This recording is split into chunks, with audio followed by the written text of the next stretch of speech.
Hi, welcome to UATV. Telangana రాష్ట్రంలో అధికార party పాలనలో దూసుకెళ్తుంది. సీఎం రేవంత్ రెడ్డి తన మార్కు కనిపించేలా ముందుకు సాగుతున్నారు.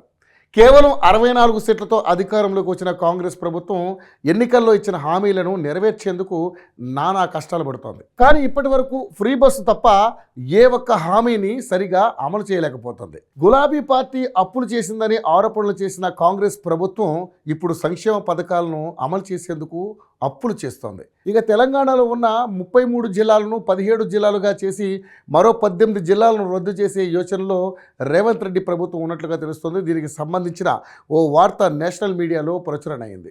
దీంతో తెలంగాణ రాష్ట్ర ప్రజలు గుండెలు అదురుతున్నాయి.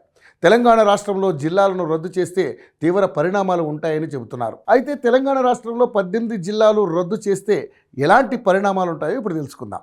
ముఖ్యంగా జిల్లాలు రద్దు చేస్తే ఖచ్చితంగా వ్యవసాయ భూములు అలాగే రియల్ ఎస్టేట్ భూముల ధరలు ఒక్కసారిగా పడిపోతాయి. అలాగే జిల్లా ప్రభుత్వ ఉద్యోగుల పదోన్నతులలో రద్దు, అలాగే మళ్ళీ భారీగా బదిలీలు ఉంటాయి. అంటే కొత్త ఉద్యోగాలు పడవు. పోటీ పరీక్షల్లో సిలబస్ మార్చాల్సి ఉంటుంది. తెలంగాణ రాష్ట్ర మ్యాప్ కూడా మార్చాల్సి ఉంటుంది. గ్రామాల్లో ఉన్న నిరుద్యోగులకు ప్రభుత్వ ఉద్యోగాలు తక్కువగా వస్తాయి. ఇప్పటికే కేసీఆర్ సర్కార్ 33 జిల్లాలకు కలెక్టరేట్ భవనాలు అలాగే ఎస్సీ కార్యాలయాలు కట్టించారు. జిల్లాలు రద్దు చేస్తే ఇప్పుడు ఆ భవనాలు పరిస్థితి ఏంటి అని అందరిలోనూ ఆందోళన ఉంది. అలాగే జిల్లాలు రద్దు చేస్తే ఉపాధి కూడా పోయే ప్రమాదం ఉంటుంది. విద్యార్థుల పాఠ్యాంశాలు తెలంగాణ రాష్ట్ర శాఖల పునర్వ్యవస్థీకరణ చేయాల్సి ఉంటుంది. ఒక చిన్న నిర్ణయం కారణంగా ఇన్ని మార్చాల్సి వస్తుందనే అభిప్రాయం వ్యక్తం అవుతుంది.